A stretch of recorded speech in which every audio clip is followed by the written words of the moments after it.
ഇപ്പോൾ ലഭിക്കുന്ന ഒരു വാർത്തയിലേക്ക്. കാസർഗോഡ് ഉപ്പളയിൽ വിദ്യാർത്ഥികൾ തമ്മിലടിച്ചു. ഉപ്പള ഗവൺമെന്റ് ഹയർ സെക്കൻഡറി സ്കൂളിലെ വിദ്യാർത്ഥികൾ തമ്മിലാണ് സംഘർഷമുണ്ടായത്. 9ാം ക്ലാസ് വിദ്യാർത്ഥി മുഹമ്മദ് മിഷാലിന് പരിക്കേറ്റു. സഹപാഠികളും 8ാം ക്ലാസ് വിദ്യാർത്ഥികളും മർദ്ദിച്ചെന്ന് മുഹമ്മദ് മിഷാലിന്റെ മാതാവ് ബനാസിറ 24-നോട് പറഞ്ഞു.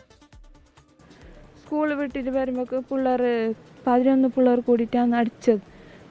മരക്കഷ്ണത്തിൽ വടി കഷ്ണത്തിലും കല്ലിൽ കുത്തിയിട്ട് ഇവിടെ കുത്തിയാൽ മുക്കും നല്ല ചോര ബ്ലഡ് വന്നിട്ട് നാട്ടുകാരാണ് ഞങ്ങൾക്ക് വിളിച്ച് പറഞ്ഞത്. ഹോസ്പിറ്റലിലേക്ക് എത്തിച്ചത്. സ്കൂൾക്കല്ല ബോധയിലാണ്. നല്ലോണം ബ്ലഡ് പോയിട്ട് റോട്ടിലെല്ലാം ബ്ലഡ് നല്ലോണം ഉണ്ടായി.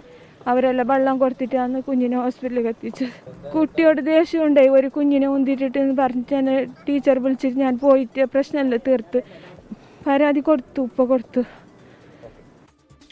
അരുൺ പാറയ്ക്കൽ കാസർഗോഡ് നിന്ന് ചേരുന്ന കൂടുതൽ വിവരങ്ങളുമായി. അരുൺ, എന്താണ് കുട്ടികൾക്കിടയിൽ ഈ സംഘർഷത്തിന് കാരണമായത്? ഈ കുട്ടിയുടെ പരിക്ക് സാരമുള്ളതാണോ? ഇപ്പോൾ ഈ മാതാവ് പറഞ്ഞനുസരിച്ച് സഹപാഠികളും ഒപ്പം മറ്റ് വിദ്യാർത്ഥികളും ചേർന്ന് മർദ്ദിച്ചു എന്നാണ്. അപ്പോൾ എന്താണ് അതിന് കാരണമായത്? ഇതിൽ അധ്യാപകർ ഇവരുടെ ശ്രദ്ധയിൽ ഇത് പെട്ടില്ല എന്നാണോ?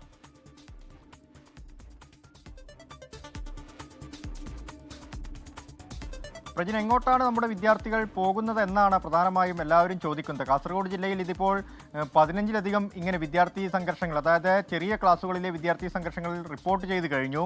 ഇതിപ്പോൾ ഉണ്ടായിരിക്കുന്നത് ഉപ്പള ഗവൺമെൻറ് ഹയർ സെക്കൻഡറി സ്കൂളിലാണ്. ഇന്ന് വൈകിട്ട് 3 മണിയോടുകൂടിയാണ് ഈ സംഭവം ഉണ്ടാകുന്നത്. സ്കൂളിലെ പരീക്ഷ കഴിഞ്ഞ് കുട്ടികൾ പുറത്തേക്ക് ഇറങ്ങിയിരിക്കുകയായിരുന്നു. മുൻപുണ്ടായ ഒരു വിരോധമാണ്, ഈ കുട്ടിയോട് മുൻപുണ്ടായ വിരോധമാണ്. സ്കൂളിൽ വെച്ച് ഒരു കുട്ടിയെ ഉന്തി എന്നതിനെ ചൊല്ലിയുള്ളൊരു തർക്കം നേരത്തെ ഉണ്ടായിരുന്നു. 1 മാസം മുൻപുണ്ടായിരുന്നു.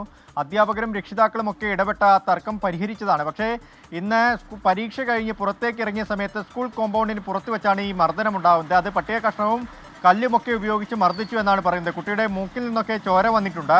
അതുപോലെ തന്നെ കൈക്ക് പൊട്ടലുണ്ട്. ഇപ്പോൾ കുമ്പളയിലെ സഹകരണ ആശുപത്രിയിൽ മുഹമ്മദ് നിഹാലിനെ പ്രവേശിപ്പിച്ചിരിക്കുകയാണ്. പോലീസ് സംഭവത്തിൽ കേസെടുക്കുമെന്നാണ് നിലവിൽ അറിയിച്ചിരിക്കുന്നത്. രക്ഷിതാക്കൾ പരാതിയുമായി മുന്നോട്ട് പോകുന്നുണ്ട്. പ്രജിൻ, അരുൺ പാറയ്ക്കലാണ് കാസർഗോഡ് നിന്ന് വിശദാംശങ്ങൾ നൽകിയത്.